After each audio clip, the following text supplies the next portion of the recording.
मैं doctor Neetu Singh Vidyant Hindu degree college में मानव शास्त्र विभाग में प्राध्यापक हूँ और आज हम लोग चर्चा करेंगे बीएनएसी कोर्स के बीएनएसी 133 के ब्लॉक 3 के यूनिट 9 और 10 की। यूनिट 9 और 10 एंथ्रोपोलॉजी का शास्त्रीय सिद्धांत से संबंधित है और इसमें हम लोग चर्चा करेंगे शास्त्रीय विकासवादी सिद्धांत की, जिसको क्लासिकल इवोल्यूशनरी थ्योरी कहते हैं, शास्त्रीय प्रसारवाद के सिद्धांत की, ऐतिहासिक विशिष्टतावाद या जिसको अमेरिकन प्रसारवादी सिद्धांत कहते हैं, नव प्रसारवादी सिद्धांत, नव विकासवादी सिद्धांत, प्रकार्यात्मक सिद्धांत, संरचनात्मक प्रकार्यात्मक सिद्धांत, संरचनावाद और संघर्ष सिद्धांत। तो आज की जो क्लास होगी इनमें इन सिद्धांतों के बारे में संक्षेप में चर्चा की जाएगी। तो सबसे पहले तो ये जानना ज़रूरी है कि ये है क्या, जो एंथ्रोपोलॉजी की थ्योरी है वो है क्या, एंथ्रोपोलॉजिकल थ्योरी, इसका उद्भव कैसे हुआ, विकास कैसे हुआ और ये जो सिद्धांतों की मैं चर्चा अभी जिनका नाम मैंने लिया वो किस तरह से सामने आए। तो जो एंथ्रोपोलॉजिकल थॉट या एंथ्रोपोलॉजिकल थ्योरी है इसकी उत्पत्ति यदि हम देखें तो ये ग्रीक फिलोसफर्स हेरोडोटस और एरिस्टोटल की लेखनी में इसके प्रारंभिक प्रमाण मिलते हैं। यद्यपि एंथ्रोपोलॉजी एक अलग डिसिप्लिन के रूप में 19वीं शताब्दी में सामने आया और ये 19वीं शताब्दी में जो अपनी पाथ ब्रेकिंग थ्योरीज थी उसके साथ सामने आया, ये बायोलॉजिकल और कल्चरल इवोल्यूशन की थ्योरी थी। इस संदर्भ में Charles Darwin, EB Tylor, LH. Morgan का जो नाम है वो बहुत महत्वपूर्ण माना जाता है और उसके बाद के मानव शास्त्री जैसे Franz Boas, W.H.R. Rivers, Malinowski, Radcliffe Brown, Levi Strauss, Ruth Benedict, Margaret Mead और बहुत से अन्य मानव शास्त्रियों ने अलग अलग समय पर समाज और संस्कृति को समझने के लिए अपने सिद्धांत प्रस्तुत किए। और जो अर्ली एंथ्रोपोलॉजिकल थ्योरीज थी जो कि 19वीं शताब्दी और उसके बाद में विकसित हुई, उनमें प्रमुख थी इवोल्यूशनिज्म, जिसको विकासवादी सिद्धांत कहते हैं, डिफ्यूजनिज्म जिसे हिंदी में प्रसारवादी सिद्धांत कहते हैं, फंक्शनलिज्म अर्थात प्रकार्यवादी सिद्धांत, स्ट्रक्चरल फंक्शनलिज्म संरचनात्मक प्रकार्यात्मक सिद्धांत, स्ट्रक्चरलिज्म संरचनावादी सिद्धांत और culture and personality school of thought एक था, अर्थात संस्कृति और व्यक्तित्व की मानव शास्त्रीय विचारधारा का एक सिद्धांत विकसित हुआ। इसमें जो एंथ्रोपोलॉजी में जो प्रारंभिक मानव शास्त्रीय सिद्धांत था वो था इवोल्यूशनिस्ट थ्योरी, विकासवादी सिद्धांत जिसे इवोल्यूशनिज्म भी कहते हैं। इसके पहले ये जानना जरूरी है कि उद्विकास है क्या, उद्विकास किसे कहते हैं। तो उद्विकास किसी भी प्रणाली के अंतर्गत ऐसे परिवर्तन जो उस प्रणाली को पहले से ज्यादा जटिल तथा उस प्रणाली के जो कंपोनेंट हैं उसमें ज्यादा डिफरेंशिएशन पैदा करते हो, उसे उद्विकासीय परिवर्तन कहते हैं। और ऐसे परिवर्तनों के बाद उस प्रणाली में उद्विकास हुआ माना जाता है। उद्विकासी परिवर्तन लॉन्ग टर्म होते हैं और धीमी गति से होते हैं तथा वे पुनः अपनी पूर्व स्थिति को प्राप्त नहीं कर सकते। उदाहरण के लिए जो यूनिसेलुलर या एक कोशिकीय जीव है जैसे सरल अमीबा से अत्यंत विकसित और जटिल मानव शरीर तक का विकास, साधारण छोटे घुमक्कड़ मानव दलों का जटिल समूह में विकास, दो पत्थरों को आपस में घिसकर आग जलाने से लेकर न्यूक्लियर बॉम्ब तक तथा ऊर्जा के नियंत्रण का विकास इत्यादि उद्विकास के एग्जाम्पल हैं।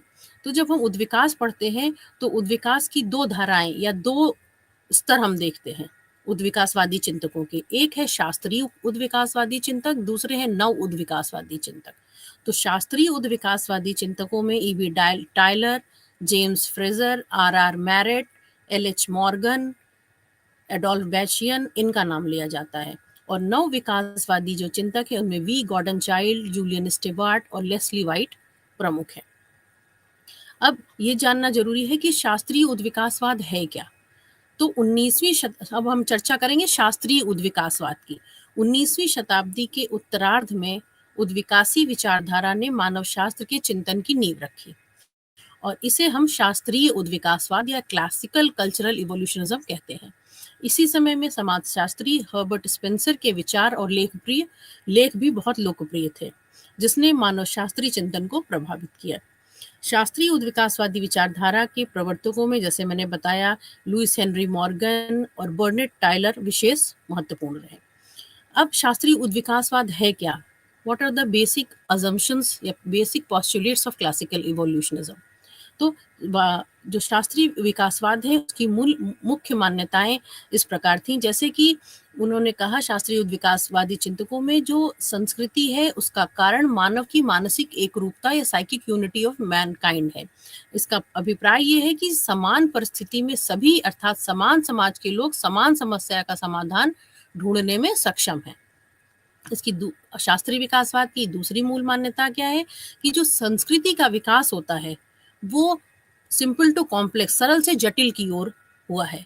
अर्थात सांस्कृतिक विकास पहले असभ्यता की अवस्था में था, जिसे सेवेजरी कहते हैं, फिर बर्बरा अवस्था आई बार्बरिज्म, और फिर सिविलाइजेशन की अवस्था आई जिसे सभ्यता की अवस्था कहते हैं। तो इस प्रकार संस्कृति का विकास भी एक रेखा में हुआ है, अर्थात savagery to barbarism to civilisation की अवस्था में। यही कारण है कि शास्त्रीय उद्विकासवादी चिंतकों को यूनिलीनियर इवोल्यूशनिस्ट या एक रेखीय विकासवादी भी कहा जाता है, क्योंकि इन्होंने संस्कृति के विकास की अवस्था एक रेखीय या सरल से जटिल की ओर बताया। इसकी एक और तीसरी मूल मान्यता है सांस्कृतिक उद्विकासवाद की कि सभी संस्कृतियां तथा सांस्कृतिक तत्व या कल्चरल ट्रेड्स सरल से जटिल अवस्था की ओर विकसित होती हैं। दूसरी मूल मान्यता इसकी है कि उद्विकास के क्रम में सभी संस्कृतियां तथा सांस्कृतिक अवयव उत्तरोत्तर वृद्धि करती हैं। साथ ही विश्व के जो दूर दूर अलग अलग क्षेत्रों में पाई जाने वाली सांस्कृतिक समानता समानांतर उद्विकास की परिचायक है। साथ ही शास्त्रीय उद्विकासवादियों ने कहा कि रेशियल सुपीरियॉरिटी या प्रजाति उच्चता की अवधारणा गलत और काल्पनिक है। शास्त्रीय उद्विकासवादी चिंतकों ने तुलनात्मक पद्धति या कंपैरेटिव मेथड द्वारा वर्तमान की आदिम संस्कृतियों के अध्ययन से पूर्वकालीन मानव संस्कृतियों को समझने का प्रयास किया। तो इन शास्त्रीय चिंतकों में मुख्यतः मॉर्गन, टायलर और फ्रेजर का योगदान महत्वपूर्ण माना जाता है।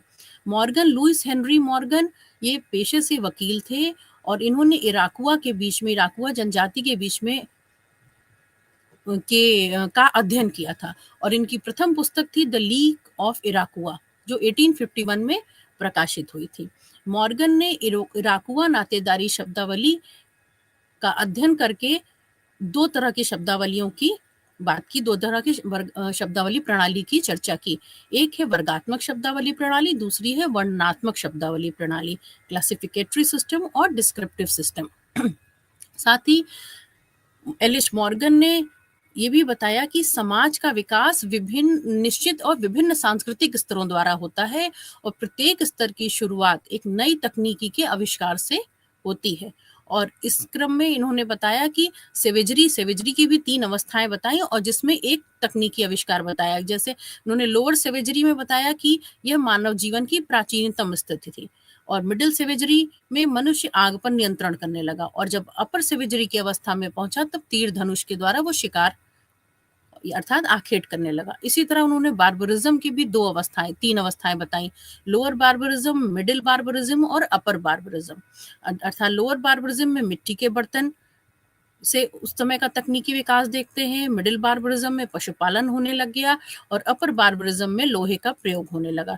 और जब सिविलाइजेशन की अवस्था आई तो उसमें वर्णमाला और लेखन का चलन प्रचलित हो गया मानव जीवन में।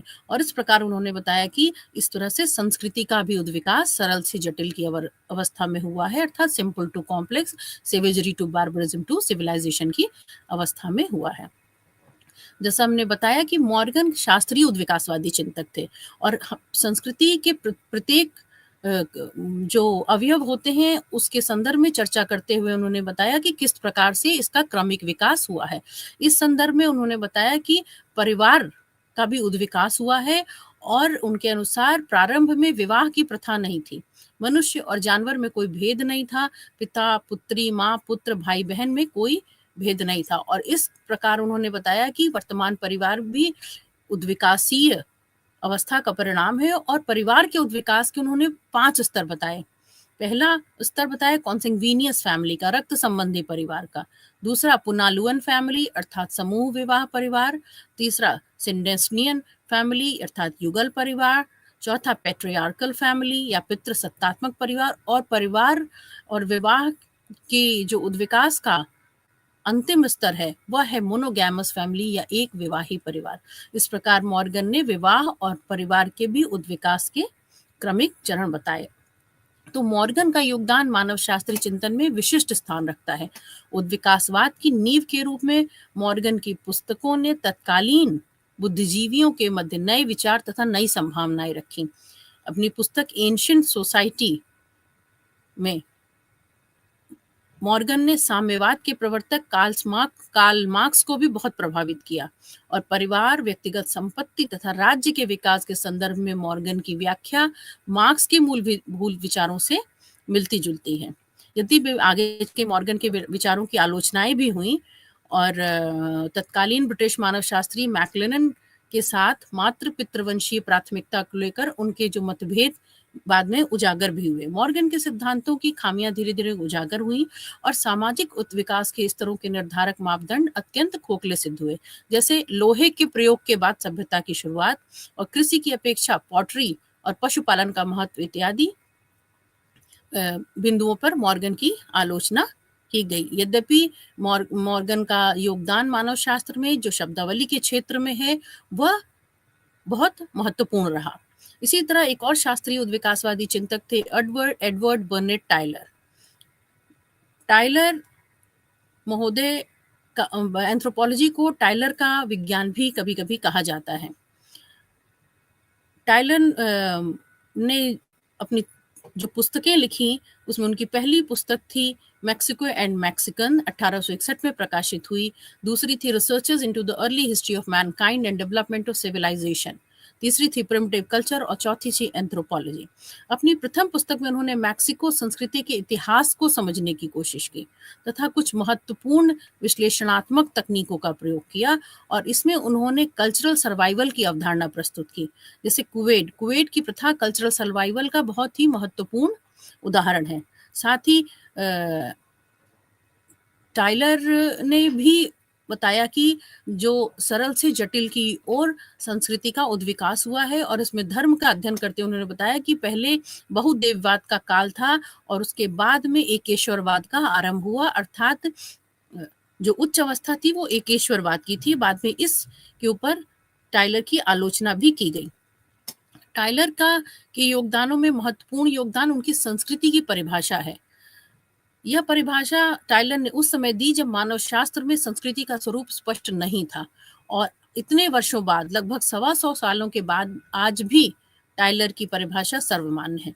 संस्कृति को परिभाषित करते हुए टाइलर ने कहा, संस्कृति या सभ्यता वह जटिल समष्टि है जिसमें ज्ञान, कला, विश्वास, नैतिकता, धर्म, कानून, प्रथाएं तथा वी क्षमताएं सम्मिलित हैं जो मनुष्य समाज के एक सदस्य के रूप में प्राप्त करता है। अर्थात कल्चर और civilisation is that complex whole which includes knowledge, art, belief, moral, law, customs and all such capabilities and habits acquired by man as a member of society.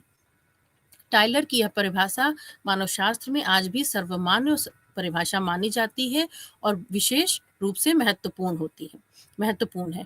साथ ही टाइलर ने सीमित तौर पर सांख्यिकी पद्धति का भी प्रयोग किया था और परिहार का संबंधों, विवाहों के उपरांत आवास की परंपरा, कुवैत या मैट्रिपैट्रिलिनियल सोसाइटी के संबंधों को उजागर करने के लिए उन्होंने सांख्यिकी पद्धति का अपने अध्ययन में प्रयोग किया था। टाइलर के साथ साथ फ्रेजर का योगदान भी कल्चरल इवोल्यूशनिस्ट थिंकर में विशेष महत्वपूर्ण है। फ्रेजर की पुस्तक गोल्डन बाउ उन्होंने कई वॉल्यूम में लिखी और जिसमें उन्होंने संस्कृति और समाज की उद्विकासीय अवस्था का वर्णन किया। लेकिन इन सब के बाद भी शास्त्रीय उद्विकास अपने योगदानों के बाद या एंथ्रोपोलॉजी की प्रारंभिक थ्योरी होने के बाद भी शास्त्रीय विकासवाद की कुछ मुद्दों पर आलोचना की जाती है। शास्त्रीय विकासवाद की आलोचना तुलनात्मक विद्धि पद्धति, कल्चरल सर्वाइवल, विकास के सांस्कृतिक चरण, सांस्कृतिक प्रसार और क्षेत्रीय कार्य की अवहेलना करने के लिए किया जाता है। शास्त्रीय विकासवादी चिंतकों को आर्म चेयर एंथ्रोपोलॉजिस्ट माना जाता था। ऐसा माना जाता है कि उन्होंने जो अपने शास्त्रीय विकासवाद का सिद्धांत दिया और उसे विभिन्न उदाहरणों के द्वारा स्पष्ट किया, वो क्षेत्रीय कार्य के आधार पर आधारित नहीं थे, बल्कि द्वितीयक स्रोतों के आधार पर उन्होंने इतनी बड़ी-बड़ी बातें कही। इन आलोचना के बाद भी मानव शास्त्र में शास्त्रीय उद्विकासवादी चिंतकों का अमूल्य योगदान है। अब एंथ्रोपोलॉजी में या मानव शास्त्र में हम लोग शास्त्रीय उद्विकासवादी चिंतकों के बाद चर्चा करते हैं सांस्कृतिक प्रसारवाद की, जिसे कल्चरल डिफ्यूजनिज्म भी कहा जाता है। जैसे कि शास्त्रीय उद्विकासवादी चिंतक मानते थे कि जो संस्कृति है उसका विकास सरल से जटिल अवस्था की ओर हुआ है, जबकि सांस्कृतिक प्रसारवादी मानते थे कि संस्कृति का उद्विकास कहीं एक स्थान पर हुआ था और वह प्रसार के द्वारा विश्व के अन्य कोनों में फैली। तो सांस्कृतिक प्रसारवादी चिंतकों में 3 स्कूल माने जाते हैं, ब्रिटिश, जर्मन और अमेरिकन स्कूल। संस्कृति प्रसारवाद का मत British प्रसारवादी G.A. Smith, W.J. Peri ने प्रतिष्ठित किया और इनके अनुसार विश्व में एक स्थान मिस्र ही है जहां से संस्कृति पनपी और अन्य क्षेत्रों में प्रसारित हुई। इसे कई अन्य नामों से भी जाना जाता है, जैसे पैन इजिप्टोलॉजी, हेलियोसेंट्रिक स्कूल या सन सेंटर्ड स्कूल। तो इस प्रकार से ब्रिटिश प्रसारवाद को या ब्रिटिश डिफ्यूजनिस्ट जो स्कूल है उसको पैन इजिप्टोलॉजी, हेलियोसेंट्रिक और सन सेंटर्ड स्कूल इन अन्य नामों से जाना जाता है।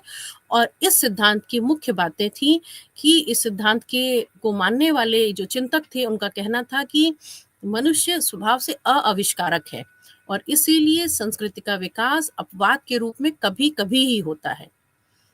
और ऐसा अपवाद केवल एक बार मिस्र में नील नदी के तट पर हुआ और यहीं से विश्व में संस्कृति के विभिन्न तत्वों का कालांतर में प्रचार प्रसार हुआ। और इस विचारधारा को मानने वाले स्मिथ ने अपनी पुस्तक द बिगिनिंग ऑफ कल्चर 1933 में लिखी और इसमें अपने इस ब्रिटिश डिफ्यूजनिस्ट स्कूल की जो मान्यताएं थी उसको स्थापित किया। पेरी की सर्वाधिक पुस्तक द डिफ्यूजन ऑफ कल्चर 1923 में प्रकाशित हुई और इसी पुस्तक में प्रसारवादी विचारधारा को सूर्य केंद्रित प्रसारवादी विचारधारा कहा गया और इसका कारण ये था क्योंकि मिस्र में सूर्य पूजा का सर्वप्रथम विकास हुआ था। प्रसारवादी विचारधारा में दूसरी विचारधारा है जर्मन स्कूल ऑफ डिफ्यूजनिज्म। प्रसारवाद की का जो जर्मन विचारधारा थी इसे कल्चर क्रीज स्कूल भी कहा जाता है। इस विचारधारा का केंद्र ऑस्ट्रिया का वियना विश्वविद्यालय था, इसलिए इसे ऑस्ट्रियन या वियना स्कूल ऑफ डिफ्यूजन भी कहा जाता है। इसके प्रथम प्रवर्तक रैट्जेल थे। रैट्जेल को मानवशास्त्रीय भूगोल का जन्मदाता भी कहा जाता है और अपनी पुस्तक में उन्होंने मानवशास्त्रीय भूगोल की विस्तृत व्याख्या की है। इनकी पुस्तक 3 भागों में प्रकाशित हुई। जर्मन प्रसारवाद के दूसरे प्रवर्तक हैं फ्रिट्ज ग्रैबनर और इसी तरह अन्य दो प्रवर्तक लियो फ्रॉबिनस और फादर विल्हेम स्मिथ भी जर्मन प्रसारवादी चिंतक हैं। ब्रिटिश प्रसारवादियों की तरह जर्मन प्रसारवादी भी मनुष्य को स्वभावतः अआविष्कारक मानते हैं। इनका मानना है कि कुछ ही जगहों में विशिष्ट परिस्थितियों में संस्कृति का उद्विकास संभव हुआ है। जर्मन प्रसारवादी संस्कृति के उद्विकास के संबंध में ना कोई निश्चित स्थान बताते हैं और ना ही कोई निश्चित समय, किंतु इनकी मान्यता है कि पूरे विश्व में 4-5 संस्कृतियां विकसित हुई और आरंभ में जब मनुष्य झुंड में रहा करता था यह झुंड विश्व के विभिन्न भागों में माइग्रेट कर गया और अपने साथ ही संस्कृति के तत्व अन्य स्थानों तक प्रसारित किया। यह अन्य बात है कि स्थान एवं पारिस्थितिकी के अनुसार अनेक सांस्कृतिक तत्वों में परिवर्तन हुए, लेकिन गहन ऐतिहासिक अध्ययन करने से इनकी समानताएं भी स्पष्ट दिखाई पड़ती हैं। यही कारण है कि इंडोनेशिया के तीर धनुष, उनका कहना था जर्मन प्रसारवादियों का कि यही कारण है कि इंडोनेशिया के तीर धनुष पश्चिमी अफ्रीका के तीर धनुष से मिलते जुलते हैं, क्योंकि प्रसार के द्वारा ये जो संस्कृति के तत्व पूरे विश्व में फैले और इसीलिए आपस में इनमें एक समानता देखी जा सकती है। और उनका कहना था कि यही नहीं, संस्कृति के अन्य तत्व जैसे मास्क, होम पैटर्न, नगाड़े, वस्त्र, ढाल इत्यादि में भी इंडोनेशिया और पश्चिमी अफ्रीका की संस्कृति में समानताएं पाई जाती हैं। जर्मन प्रसारवादियों ने भूगर्भ विज्ञान में प्रचलित पृथ्वी की विभिन्न सतहों की तुलना सांस्कृतिक सतहों से की। उनका कहना है कि संस्कृति के तत्वों का ऐतिहासिक अध्ययन करने से जो संस्कृति की सांस्कृतिक सतहें या कल्चरल लेयर्स हैं स्पष्ट मालूम होती हैं। और जर्मन प्रसारवादियों ने अपनी व्याख्या में तुलनात्मक पद्धति का सहारा लिया। उनके अनुसार समकालीन पिछड़ी संस्कृतियां प्राचीन संस्कृतियों का प्रतिनिधित्व करती हैं। अब प्रसारवादी स्कूलों में दो स्कूल की चर्चा हुई, ब्रिटिश प्रसारवाद, जर्मन प्रसारवाद। प्रसारवादी स्कूल का तीसरा जो स्कूल है वो है American school, American school of diffusionism, जिसे कल्चर एरिया अप्रोच भी कहते हैं। जर्मन प्रसारवाद से प्रभावित होकर फ्रांस बोआस और उनके दो शिष्यों क्लार्क विजलर और अल्फ्रेड लुइस क्रोबर ने अमेरिकी प्रसारवाद की नींव डाली। क्रोबर स्वयं मानते हैं कि उनसे पहले ओटिस सी मेनन ने अपनी पुस्तक handbook of the American Indian north of Mexico में कल्चरल एनवायरनमेंट की चर्चा की है। और अमेरिकी प्रसारवाद को संस्कृति, इस यही कारण है कि इसी को आगे बढ़ाया अमेरिकी प्रसारवादी चिंतकों ने, अर्थात अल्फ्रेड लुइस क्रोबर और क्लार्क विस्लर ने, और अमेरिकी प्रसारवाद को संस्कृति क्षेत्र अर्थात कल्चर एरिया अप्रोच के नाम से अभिहित किया। अमेरिकी प्रसारवाद की विस्तृत व्याख्या विस्लर और क्रोबर ने की। विस्लर की प्रसिद्ध पुस्तक मैन एंड कल्चर में इन्होंने अमेरिकी प्रसारवाद या कल्चर एरिया अप्रोच को समझाया। साथ ही क्रोबर ने भी अनेक पुस्तकें लिखी, जिससे 1931 की the culture area and age area concept तहत क्लार्क विस्लर ने संस्कृति क्षेत्र के साथ साथ अन्य धारणाओं को जन्म दिया, जो फूड एरिया और एज एरिया के नाम से चर्चित रहा। संस्कृति क्षेत्र का जन्म वस्तुतः व्यावहारिक आवश्यकताओं पर आधारित था, जिसे हम लोग कल्चर एरिया अप्रोच की जो मैं बात कर रही हूँ, वो उसका जो जन्म हुआ कल्चर एरिया अप्रोच का वस्तुतः व्यावहारिक आवश्यकताओं पर आधारित था। फ्रांस बोआस का कहना था कि रेड इंडियन की संस्कृति का ह्रास इतनी तेजी से हो रहा था कि उसका अध्ययन और संकलन बहुत आवश्यक था। यदि उनकी संस्कृति का अध्ययन तत्काल नहीं किया जाता तो उसे फिर नहीं किया जा सकता। तो बोआस, विस्लर और क्रोबर सभी ने अपना जो प्रारंभिक जीवन था वो अमेरिकन म्यूजियम से शुरू किया था। वहां उन्होंने सभी रेड इंडियन कल्चर और उनके मटेरियल कल्चर के तत्वों को संग्रह करना आरंभ किया और यह देखा कि विशिष्ट क्षेत्रों में समान भौतिक संस्कृतियों के लक्षण स्पष्ट जान पड़ते थे। इसी आधार पर उन्होंने अमेरिका के प्राकृतिक मानचित्र में सांस्कृतिक क्षेत्र अंकित किया, कल्चर एरिया को अंकित किया, और यही संस्कृति क्षेत्र का सिद्धांत बन गया, जिसे कल्चर एरिया अप्रोच कहा गया। और सांस्कृतिक तत्वों के अध्ययन के लिए इन लोगों ने विशिष्ट संस्कृतियों के ऐतिहासिक अध्ययन पर जोर दिया, इसीलिए इन्हें विशिष्ट ऐतिहासिकवादी या हिस्टोरिकल पर्टिकुलरिस्ट भी कहा जाता है। इनका कहना था कि विकासवादी भी संस्कृति का अध्ययन ऐतिहासिक दृष्टिकोण से करते हैं, परंतु इनकी धारणाएं तुलनात्मक पद्धति एवं अनुमान पर आधारित होती हैं तथा संपूर्ण मानव संस्कृति का इतिहास ये एक समान बताते हैं। अमेरिकन प्रसारवादियों का मत था कि विशिष्ट क्षेत्र की संस्कृति का विशिष्ट ऐतिहासिक अध्ययन किया जाना चाहिए, जिससे उस क्षेत्र में सांस्कृतिक लक्षणों के प्रसार का इतिहास जाना जा सके। विस्लर के अनुसार किसी भी संस्कृति के सर्वाधिक लक्षण जिस स्थान पर पाए जाते हैं उस स्थान को सांस्कृतिक केंद्र या कल्चर सेंटर के रूप में जानना चाहिए। क्रोबर के सांस्कृतिक केंद्र के विश्लेषण में सांस्कृतिक चरम बिंदु या कल्चर क्लाइमेक्स की भी चर्चा की है। अब ये जानना जरूरी है कि ऐतिहासिक विशिष्टतावाद क्या है या हिस्टोरिकल पर्टिकुलरिज्म क्या है। तो ऐतिहासिक विशिष्टतावाद मानव शास्त्र में एक दृष्टिकोण है और इस मत के प्रतिपादन के लिए फ्रांस बोआस ने जिस रिसर्च स्ट्रैटेजी का सहारा लिया था उसे ही ऐतिहासिक विशिष्टतावाद कहा जाता है। ऐसा माना जाता है कि इस मत के परिणाम स्वरूप इसी हिस्टोरिकल पर्टिकुलरिस्ट जो अप्रोच थी, इसी के परिणाम स्वरूप संस्कृति क्षेत्र उपागम या कल्चरल एरिया अप्रोच का जन्म हुआ था। इस विशिष्ट दृष्टिकोण के अंतर्गत बोआस ने यह बताने का प्रयास किया है कि मानव शास्त्री को किसी संस्कृति के वास्तविक इतिहास को जानना चाहिए। संस्कृति के अंतर्गत जितने भी सांस्कृतिक तत्व हैं, उनका भी वास्तविक इतिहास जानना मानव शास्त्र की रिसर्च स्ट्रैटेजी होनी चाहिए। ऐसा करने से ही इस बात की संभावना है कि मानव संस्कृति के संबंध में कोई सर्वमान्य सिद्धांत प्रतिपादित किया जा सके। अपने जीवन काल में बोआस ने यद्यपि अध्ययन तो बहुत किया, लेकिन कोई सर्वमान्य सिद्धांत नहीं निकाल सके। और प्रत्येक समाज और संस्कृति का अपना इतिहास होता है, और इसी विचार के कारण बोआस जो जाति केंद्रस्था या एथनोसेंट्रिक फीलिंग के प्रबल विरोधी थे। उनका सोचना था कि बिना विस्तृत संस्कृति के अध्ययन पर कोई भी सिद्धांत जाति केंद्रस्थता का शिकार हो जाएगा, मतलब एथनोसेंट्रिसिज्म का शिकार हो जाएगा बिना उस संस्कृति का विस्तृत अध्ययन किए यदि हम कोई सिद्धांत प्रतिपादित करते हैं तो, जैसा कि 19वीं शताब्दी के विकासवादियों के साथ हुआ। तो विशिष्ट संस्कृति के विशिष्ट इतिहास के अध्ययन पर बल देने के कारण ही सांस्कृतिक सापेक्षता या कल्चरल रिलेटिविज्म बोआस का मानव शास्त्रीय नीति शास्त्र बन गया था, और वो जाति केंद्रस्थता का स्पष्ट विरोध तथा सांस्कृतिक सापेक्षता का उनके द्वारा किया गया प्रबल समर्थन मानव शास्त्र को एक वैज्ञानिक स्वरूप प्रदान करने का बड़ा कारण बना।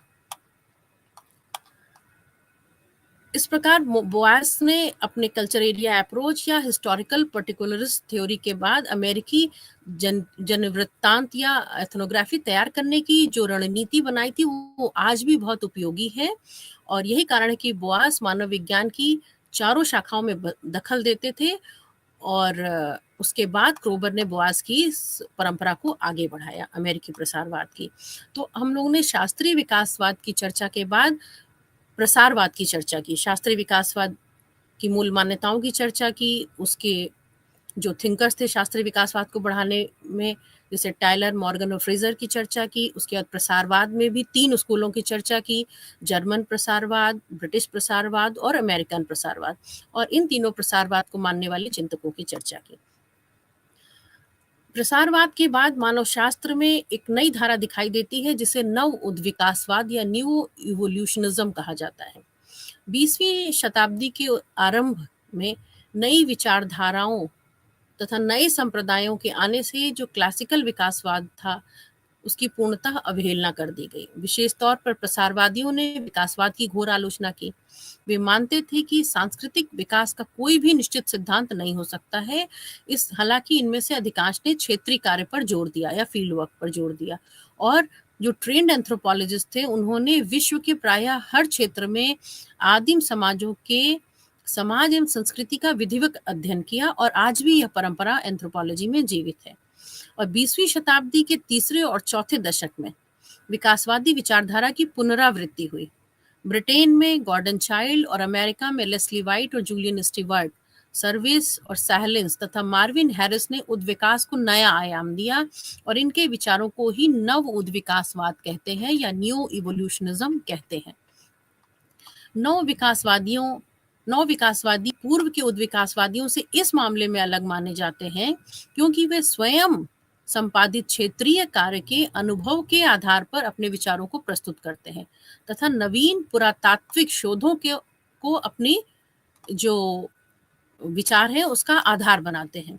नव विकासवादी मानव शास्त्र को वैज्ञानिक बनाने के लिए सांस्कृतिक नियमों की खोज को आवश्यक समझते हैं। मार्विन हैरिस कहते हैं कि इसका अध्ययन मुख्य रूप से नोमोथेटिक है, विश्लेषणात्मक है, और जब प्रसारवादियों की तरह वर्णनात्मक नहीं है। मूलभूत तौर पर 19वीं शताब्दी के विकासवादियों के दृष्टिकोण को इन्होंने सही माना। इनके अनुसार यदि क्लासिकल इवोल्यूशनिस्ट की खामियों को दूर किया जाए तो प्राकृतिक विज्ञान की तरह संस्कृति के नियमों की भी खोज की जा सकती है। इसलिए प्रसार की भूमिका को स्वीकार करना, स्वयं तथा अन्य प्रशिक्षित मानव शास्त्रियों द्वारा संकलित तथ्यों का ही प्रयोग करना, पुरातात्विक प्रमाणों का उपयोग करना, मनुष्य की मानसिक एक रूपता सीमाओं को स्वीकार करना, पुरातात्विक प्रमाणों का उपयोग करना, मानव और प्रजाति पूर्वाग्रह से स्वयं को अलग रखना तथा अन्य विषयों की नवीनतम उपलब्धियों को समावेशित करना नव उद्विकासवादी चिंतकों की रचनाओं की प्रमुख विशेषता रही है, जिनमें प्रमुख रूप से गॉर्डन चाइल्ड का नाम लिया जा सकता है। ये ब्रिटिश पुरातत्ववेत्ता थे और इन्होंने यूरोप और मध्य पूर्व के प्रागैतिहास का तुलनात्मक अध्ययन किया और अपनी पुस्तक सोशल इवोल्यूशन में चाइल्ड ने मानव संस्कृति और विकास के विभिन्न चरणों का, जैसा कि विकासवादियों ने व्याख्या की थी, उसी तरह इन्होंने भी विकास के विभिन्न चरणों का वर्णन किया। इसी तरह लेस्ली वाइट भी नव उद्विकासवादी चिंतक कहे जाते हैं। लेस्ली वाइट ने की दो प्रमुख पुस्तकें हैं, साइंस ऑफ कल्चर जो 1949 में पब्लिश हुई और दूसरा इवोल्यूशन ऑफ कल्चर जो 1959 में पब्लिश हुई। लेस्ली वाइट ने विशिष्ट संस्कृति, लेस्ली वाइट का मानना था कि सांस्कृतिक विकास को समझने के लिए संस्कृति को एक स्वतंत्र अस्तित्व के रूप में देखना पड़ेगा और उनके इस दृष्टिकोण को सांस्कृतिक विज्ञान या कल्चरोलॉजी कहा गया। लेस्ली वाइट के इस दृष्टिकोण के वाइट कहते थे कि संस्कृति के तीन महत्वपूर्ण पहलू हैं या तीन महत्वपूर्ण स्तर है। पहला स्तर है टेक्नोलॉजिकल स्तर, दूसरा सोशियोलॉजिकल स्तर और तीसरा आइडियोलॉजिकल स्तर। तो जो टेक्नोलॉजिकल स्तर है वो बहुत महत्वपूर्ण है, यह संस्कृति की नींव है और सांस्कृतिक स्वरूप का निर्धारक है। वाइट का कहना था कि संस्कृति का सामाजिक एवं सैद्धांतिक स्तर तकनीकी स्तर से मुख्य रूप से प्रभावित होता है। हालांकि कुछ हद तक ये दोनों भी तकनीकी स्तर को प्रभावित करते हैं। तकनीकी स्तर के अंतर्गत औजार, हथियार तथा अन्य सामान आते हैं जो ऊर्जा के उपयोग, प्राकृतिक विपदाओं से बचाव तथा दुश्मनों से रक्षा में सहायक है। और सामाजिक स्तर में या जो सोशियोलॉजिकल लेवल है, इसमें विवाह, परिवार, नातेदारी, सामूहिक संबंध इत्यादि तथा सैद्धांतिक स्तर में धर्म, नैतिकता, टोटेम और टैबू आते हैं। लेस्ली वाइट की उद्विकासवादी व्याख्या में ऊर्जा का बहुत महत्वपूर्ण स्थान है, एनर्जी का।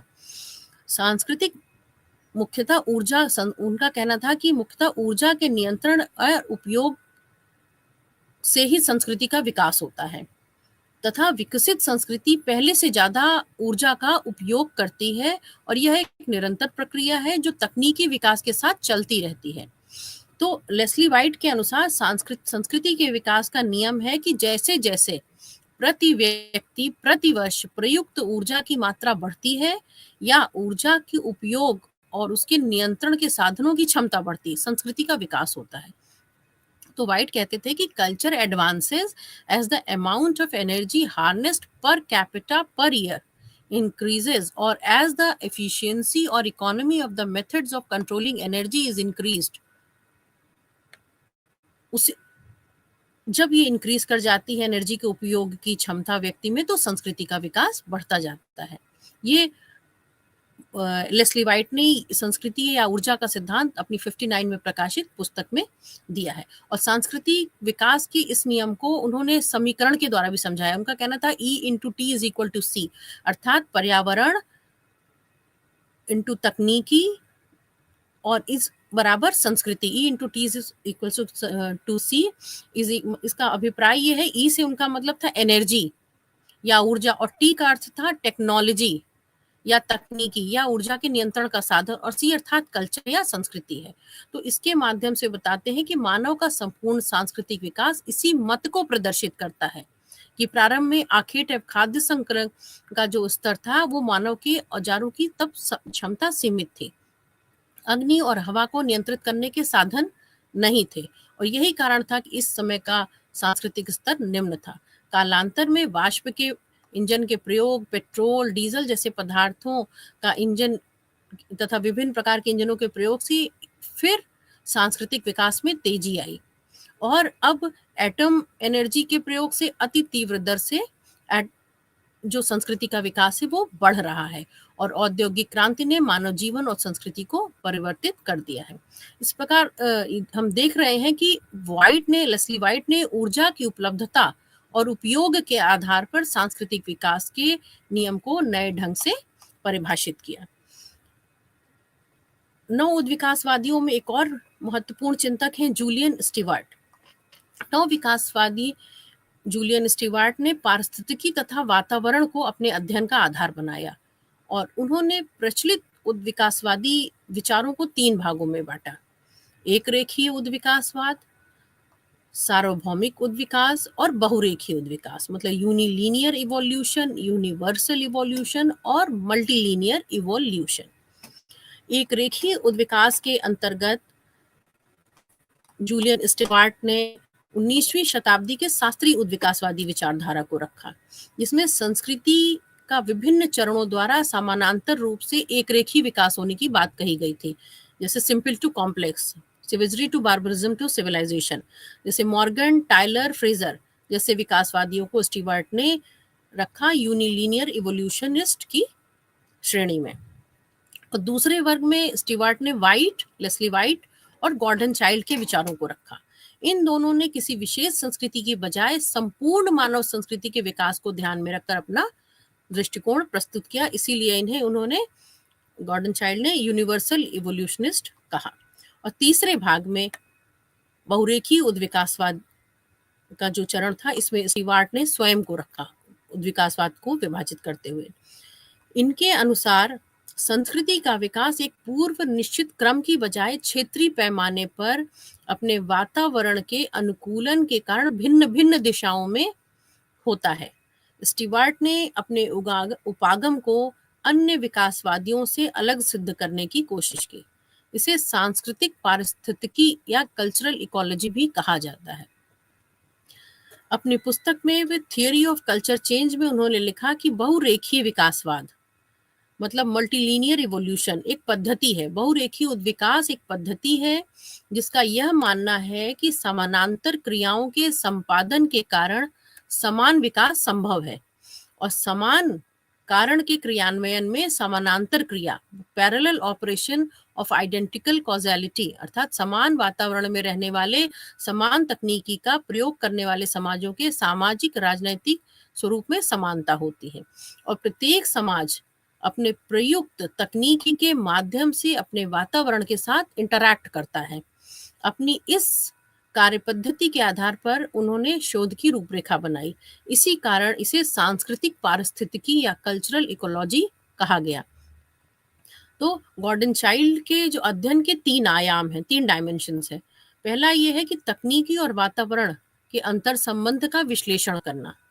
दूसरा आयाम है किसी विशेष क्षेत्र में विशिष्ट तकनीकी का प्रयोग करने के लिए उपयुक्त व्यवहार प्रतिमानों का विश्लेषण करना और तीसरा है इन दोनों का संस्कृति के अन्य पहलुओं पर क्या प्रभाव पड़ा इसकी जांच करना। इस प्रकार से जो कल्चरल इकोलॉजी है इसके अध्ययन के 3 आयाम गॉर्डन चाइल्ड ने बताए और इन आयामों की जांच के लिए गॉर्डन चाइल्ड ने नदी घाटियों में विकसित 5 सभ्यताओं का अध्ययन किया, मेक्सिको, पेरू, मेसोपोटामिया, मिस्र और चीन, और देखा कि नदी घाटियों का वातावरण लगभग एक समान था। हालांकि ये अलग अलग क्षेत्रों में अलग अलग समय पर पनपे थे, किंतु उन्होंने पाया कि 5 क्षेत्रों में जो सांस्कृतिक विकास क्रम था वो एक ही समान था। जैसे एक था प्री एग्रीकल्चरल एरिया अर्थात कृषि पूर्व का काल, दूसरा आरंभिक कृषि काल, फिर रचनात्मक काल, चौथा क्षेत्रीय पुष्पन विकास का काल, 5वां था प्रारंभिक विजय का काल, 6ठा अंधयुग या डार्क एज का काल, फिर 7वां चक्रीय विजय का काल, 8वां लौह युगीन संस्कृति या आयरन एज कल्चर था और 9वां औद्योगिक क्रांति या इंडस्ट्रियल रिवॉल्यूशन था। तो स्टीवार्ट ने इस तरह के अध्ययन को विश्व पैमाने के बजाय देखकर स्थानीय क्षेत्रीय पैमाने पर देखना उचित समझा। उनका मानना था कि बिना उद्विकास की वास्तविक प्रक्रियाओं को समझे उत्तम सिद्धांत देना गलत है। उन्होंने प्रस्तावित किया कि विभिन्न क्षेत्रों की सांस्कृतिक परंपराएं पूरी तरह से या आंशिक रूप से भिन्न हो सकती हैं। तो क्या ऐसी संस्कृतियों के बीच कोई वास्तविक या अर्थपूर्ण समानताएं हैं? क्या ये सूत्रबद्ध हो रहे हैं? इसके लिए उन्होंने गॉर्डन चाइल्ड ने कल्चरल इकोलॉजी का मॉडल सुझाया और इस मॉडल के तहत गॉर्डन चाइल्ड का कहना था कि यदि सांस्कृतिक विकास को सार्वभौमिक नियमों की अपेक्षा आवर्ती रूपों, प्रक्रियाओं और प्रकारों के स्थापन के लिए प्रयास किया जाए तो ये उत्तम होगा, भले ही ये सिंक्रोनिक या वर्णात्मक क्रियात्मक संबंध हो या डायक्रॉनिक अर्थात ऐतिहासिक क्रमिक संबंध अथवा थोड़ी बहुत सी संस्कृतियों को समेटते हों, तो भी ये सभी वर्गीकरण विकास से संबंध हो। स्टीवर्ट के ये जो इस नवीन विचार पद्धति के कारण एंथ्रोपोलॉजी में पारिस्थितिकी से जुड़े अध्ययनों को महत्व दिया जाने लगा। वोल्फ, मॉर्टन फ्रीड, सर्विस इत्यादि एंथ्रोपोलॉजिस्ट ने इस दृष्टिकोण को ध्यान में रखकर अपने ढंग से अध्ययन को आगे बढ़ाया और अब कल्चरल इकोलॉजी एंथ्रोपोलॉजी की एक महत्वपूर्ण शाखा बन चुका है। भारत में भी एलपी विद्यार्थी ने इसी विचारधारा से प्रभावित होकर के नेचर मैन स्पिरिट कॉम्प्लेक्स का विश्लेषण किया है और विद्यार्थी की जो शोध प्रणाली थी वो स्टीवर्ट की शोध प्रणाली से यद्यपि मेल नहीं खाती थी, किंतु समानता है तो तकनीकी और पर्यावरण संबंधी शब्दों का भरपूर प्रयोग। इसमें एलपी विद्यार्थी और जूलियन स्टीवर्ट के जो रिसर्च स्ट्रैटेजी थी उसमें बहुत समानता है, किंतु मात्र शब्दों के प्रयोग से ही समर्थक नहीं माना जा सकता। नवविध विकासवादियों में स्टीवर्ट का योगदान व्यावहारिक दृष्टिकोण से ज्यादा महत्वपूर्ण सिद्ध हुआ है। मार्विन हैरिस कहते हैं कि सांस्कृतिक पारिस्थितिकी कोई नई बात नहीं है, यह कोई सिद्धांत भी नहीं है, बल्कि यह एक रिसर्च स्ट्रैटेजी है जो अब तक हुए महत्वपूर्ण अध्ययनों के प्रमुख तत्वों का सामंजस्य मात्र है। इस शोध रणनीति के प्रयोग से समाज एवं संस्कृति के कारकों के विश्लेषणात्मक अध्ययन में सुविधा होगी और यह तकनीकी आर्थिक निश्चयवाद टेक्नो इकोनॉमिक डिटर्मिनिज्म को आधार मानकर समाज एवं संस्कृति के भौतिक आयाम के अध्ययन को प्राथमिकता देता है। मार्विन हैरिस ने मार्क्स और एंजल्स, व्हाइट, स्टीवर्ट आदि के योगदानों को चिंतन का आधार बनाया और हैरिस के दृष्टिकोण को तकनीकी आर्थिक निश्चयवाद कहा जाता है। अब मार्विन हैरिस का दृष्टिकोण था तकनीकी आर्थिक निश्चयवाद क्या है, यह भी जानना जरूरी है। तो सांस्कृतिक भौतिकवाद क्या है? समाज में भौतिकवाद रणनीति का आशय होता है वह प्रयास जो मानव अस्तित्व के आधार पर भौतिक स्थिति को स्वीकार करता हो। इस प्रयास में स्थानीय वातावरण, तकनीकी क्षमता तथा आर्थिक पक्ष निहित होता है। कार्ल मार्क्स तथा फ्रेडरिक एंजल ने इस विचार पद्धति को विभाजित किया था, जिसे समाजशास्त्री ऐतिहासिक भौतिकवाद की संज्ञा देते हैं। सांस्कृतिक भौतिकवादी दृष्टिकोण को अपनाने वाले मार्विन हैरिस है। उन्होंने अपने अध्ययन में मार्क्स और एंजल का उल्लेख किया है।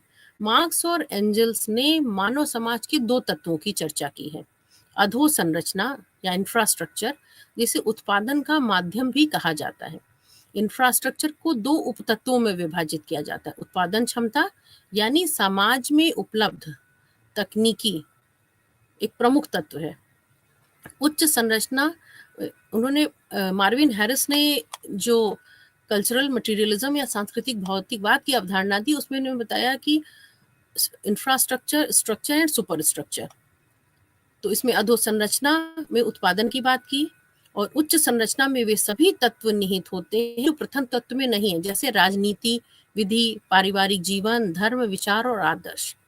तो मार्क्स और एंजल्स ने बताया कि यह अतार्किक जान पड़ता है कि जहां एक ओर भारत में भूखमरी और चरागाह भूमि की समस्या है, वहीं दूसरी ओर पशुओं को इधर उधर धर्म के नाम पर भटकने दिया जाता है। तो कल्चर उनका वध नहीं किया जाता। भारत में गरीबी का एक प्रमुख कारण यहाँ के पशुओं के प्रति धारणा, किंतु हैरिस का कहना था कि इस तथ्य को समझने के लिए भारतीय पशुओं को भारतीय पारिस्थितिकी या cultural ecology view of India के संदर्भ में समझना होगा। तो इस प्रकार से अब तक हम लोगों ने ये देखा कि सामाजिक सांस्कृतिक मानव विज्ञान के अध्ययन में शास्त्रीय सिद्धांतों का अपना एक महत्वपूर्ण स्थान है। ये सिद्धांत शुरुआती बिंदु थे जिसमें किसी विशेष घटना को सिद्ध करने के लिए अधिक जोर दिया गया था।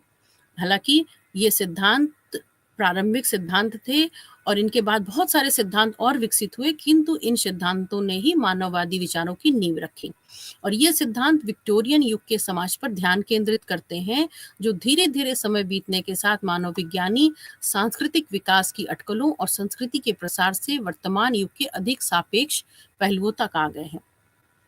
इसके बाद हम चर्चा करेंगे कि प्रकारवाद, संरचनात्मक प्रकारवाद और नव प्रकारवाद क्या है। लेकिन इसके पहले हम ये भी जानना चाहेंगे कि हमें ये जानना भी आवश्यक है कि तुलनात्मक पद्धति क्या है। प्रारंभिक सिद्धांतों में तुलनात्मक पद्धति क्या है और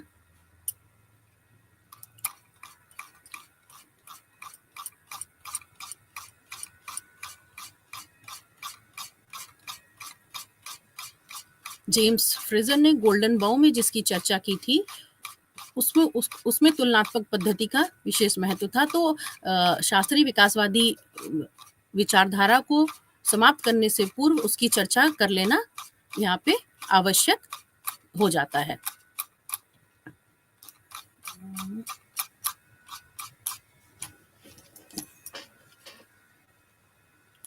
जस्ट अ मिनट।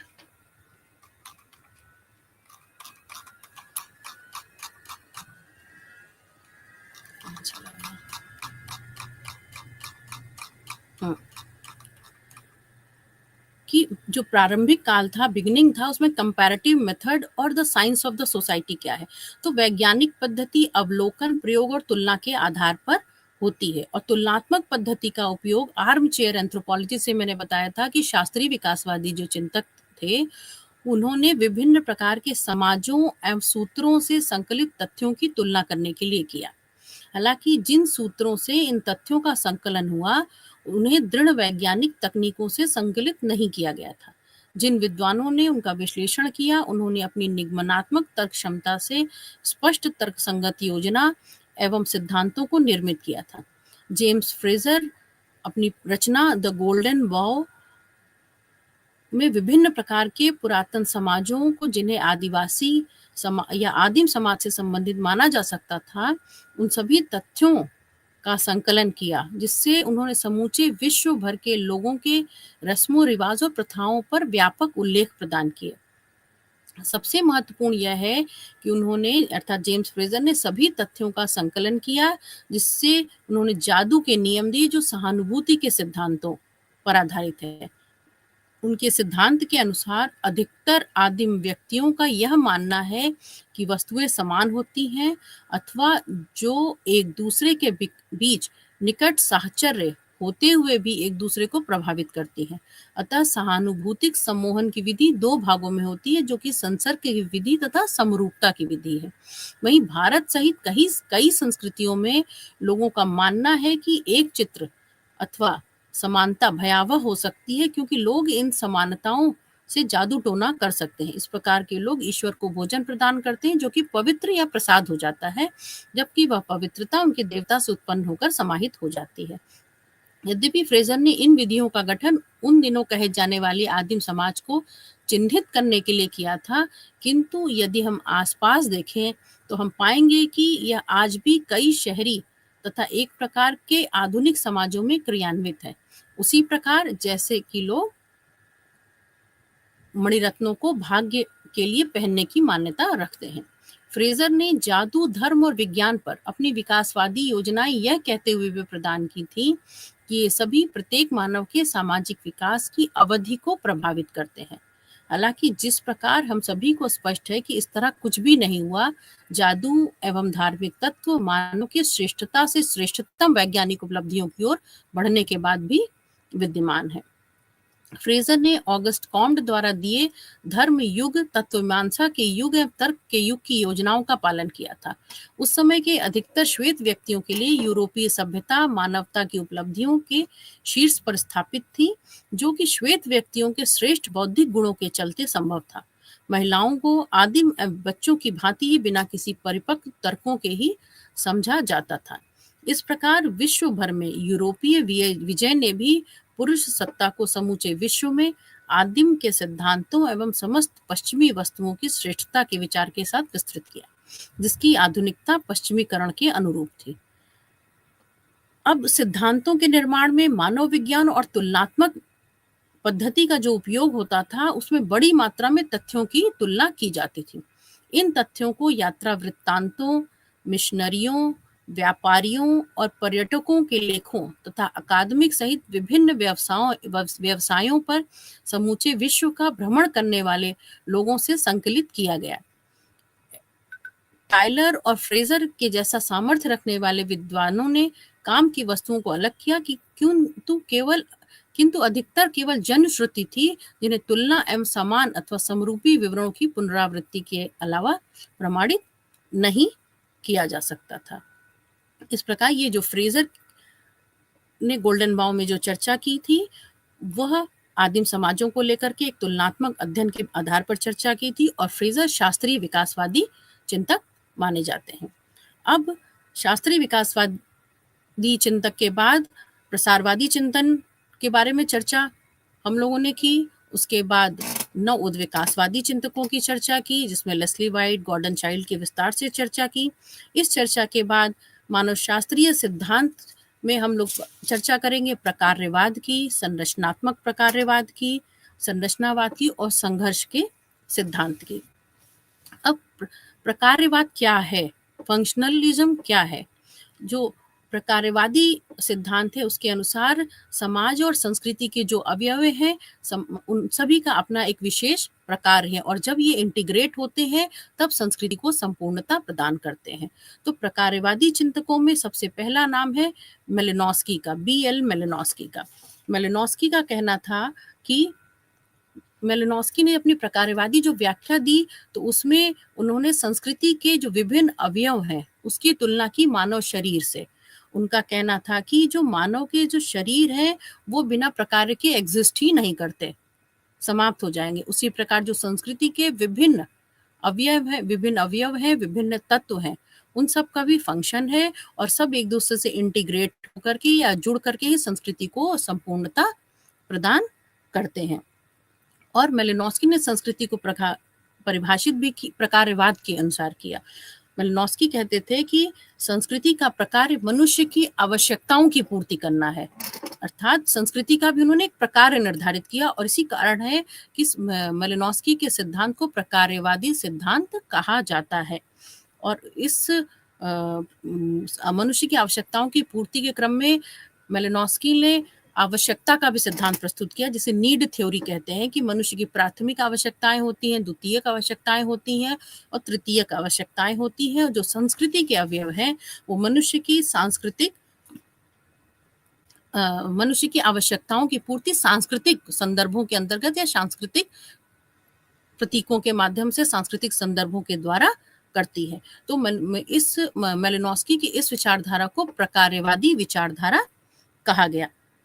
प्रकारवादी विचारधारा के बाद एक और दूसरी विचारधारा आई जिसे स्ट्रक्चरल फंक्शनलिज्म कहा गया या संरचनात्मक प्रकारवादी सिद्धांत कहा जाता है।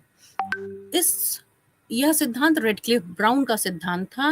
रेडक्लिफ ब्राउन ने स्पष्ट किया कि कोई भी संस्कृति का कोई भी प्रकार संरचना के संदर्भ में ही स्पष्ट किया जा सकता है, कि प्रत्येक संरचना का अपना एक प्रकार होता है और संरचना के संदर्भ में ही संस्कृति के विभिन्न अवयवों को स्पष्ट किया जा सकता है। अर्थात रेडक्लिफ ब्राउन ने कहा कि अपनी संबंधित भाषाओं का अपना एक गुप्त व्याकरण होता है, और इन भाषाओं पर कार्य करने वाले जो विद्वान हैं उस व्याकरण से जिससे कि लोग अनजान होते हैं, उसी प्रकार के समाज की संस्थाओं के अपने अंतर्निहित पहलू होते हैं जिसे हम संरचना कह सकते हैं। और जो लोग इन संस्थानों, रीति रिवाजों और विश्वासों का पालन करते हैं, उसी में जीवन यापन करते हैं, वे इन अंतर्निहित संरचनाओं को नहीं जानते। यह काम मानव विज्ञानी पर छोड़ दिया जाता है कि वे इसकी खोज करें। अतः जो मानव विज्ञानी अंतर्निहित संरचनाओं अथवा अचेतन संरचना, क्योंकि उसके बारे में लोग नहीं जानते, उसको खोजते हैं, वे खुद को संरचनावादी कहते हैं। या और जो फ्रांसीसी मानवशास्त्री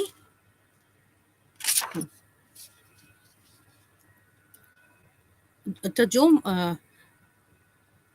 मानव विज्ञानी अंतर्निहित संरचनाओं को खोजते हैं वो खुद को संरचनावादी कहते हैं, और जो कि फ्रांसीसी भाषाई संरचनावाद से प्रभावित थे। यदि प्रकार्यात्मकता की समझ और स्पष्टीकरण हेतु हम जैविक समरूपता को ध्यान में रखते हैं तो संरचनावाद के लिए यह भाषा ही थी। अतः प्रकार्यात्मकता जैव विज्ञान से प्रभावित थी, तो संरचनावाद भाषा विज्ञान से प्रभावित था। जो स्ट्रक्चरलिज्म था वो भाषा विज्ञान से, लिंग्विस्टिक्स से प्रभावित था, और जो फंक्शनलिज्म था वह जैव विज्ञान से प्रभावित था, क्योंकि उन्होंने फंक्शनलिस्ट ने अर्थात मेलिनोस्की ने शरीर के विभिन्न अंगों से संस्कृति के विभिन्न अवयवों की तुलना की थी, जबकि संरचनावाद भाषाई मानोविज्ञान से प्रभावित था, और वो कहते थे कि जो दिखता है उसके पीछे का जो बेसिक स्ट्रक्चर है उसकी खोज मानव विज्ञानियों को करना चाहिए। संक्षेप में यह कहा जा सकता है कि भाषा की अंतर्निहित संरचना की खोज के लिए जिस दृष्टिकोण को भाषा विज्ञान शाखा में अपनाया गया उसे संरचनात्मक भाषा विज्ञान कहा जाता है। मानव विज्ञान में समाज के अंतर्निहित ढांचे ढूंढने के लिए यह दृष्टिकोण जिसे लोग अनजान थे उसे संरचनावाद कहा जाता है। तो मेलिनोस्की और रेडक्लिफ ब्राउन तथा अमेरिकी प्रकारवाद के लिए पार्सन्स और रॉबर्ट मर्टन का नाम इसमें विशेष महत्वपूर्ण है, किंतु संरचनावाद के लिए जो सिर्फ एक नाम महत्वपूर्ण है वह है लेवी स्ट्रॉस का। लेवी स्ट्रॉस के बाद के सभी विद्वान उनके प्रशंसक या आलोचक थे, जिन्होंने उनके दृष्टिकोण में थोड़ा बहुत बदलाव किए। संरचनावाद के वे स्वतंत्र प्रस्तावक नहीं थे। संरचनावाद में सुधार करने वाले इन विद्वानों को नव संरचनावादी नाम से जाना जाता है, और नव संरचनावादियों में प्रमुख नाम है Edmund Leach, Mary Douglas, TO Beidelman और लुई ड्यूमा। मानव विज्ञान के क्षेत्र में प्रसिद्ध दृष्टिकोणों के साथ साथ संरचनावाद का कोई विरोध नहीं था।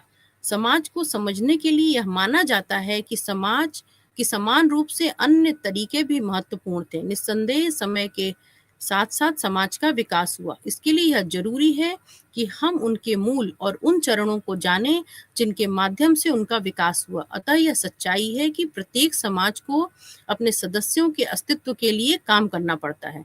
तो प्रश्न यह भी उठता है कि समाज के वास्तविक कार्य के बारे में कार्यात्मकता की जांच की गई है और समाज के कुछ भाग आपस में किस प्रकार जुड़े हैं। इसी प्रकार यह तथ्य भी सही है कि इस ग्रह पर जीवित रहने के अपने लंबे इतिहास में मनुष्य एक भौगोलिक स्थान से दूसरे भौगोलिक स्थान पर आता जाता रहता है, वह भी अपनी संस्कृति के साथ। वह जिस स्थान पर भी गया उसने अपने मेजबान से नई संस्कृति और नई बातें सीखी। इसलिए प्रसारवादी दृष्टिकोण मानव जीवन को समझने के लिए उतना ही महत्वपूर्ण है जितना अन्य दृष्टिकोण। अतः मानव समाज और संस्कृति के अध्ययन की विभिन्न विधियां हैं। ऐसी ही एक विधि है कि अध्ययन के लिए किसी संस्थान के घटकों का पता लगाया जाए और उसके तरीके की जांच की जाए तथा उसके आकार, प्रकार या पैटर्न की जांच की जाए या फिर नतीजे पर पहुंचा जाए। ऐसा करके हम उस संस्थान की संरचना को समझ पाएंगे। अतः सामाजिक संरचना कोई सौंपी गई संरचना नहीं होती, यह कोई आनुभाविक इकाई नहीं होती, जैसा कि रेडक्लिफ ब्राउन ने कहा है। सामाजिक संरचना वह संरचना होती है जिसे हम वास्तविक रूप से देख सकते हैं, जो अमूर्त ना होकर मूर्त होती है, लेकिन इसे अमूर्त भी किया जा सकता है। यह वह मॉडल होता है जिसे मुख्य रूप से एंथ्रोपोलॉजिस्ट अपने अध्ययन के उद्देश्य के लिए फील्ड वर्क के दौरान तैयार करते हैं। अतः सामाजिक संरचना एक पद्धतिगत विधि है।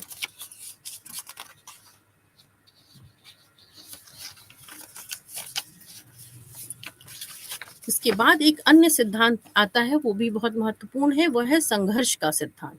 संघर्ष का सिद्धांत अपने आप में एक बड़ा टर्म है जिससे कई सिद्धांतकारों के लेखन सम्मिलित हैं, जिसमें संघर्ष के संबंधों के अध्ययन पर ध्यान केंद्रित किया जाता है।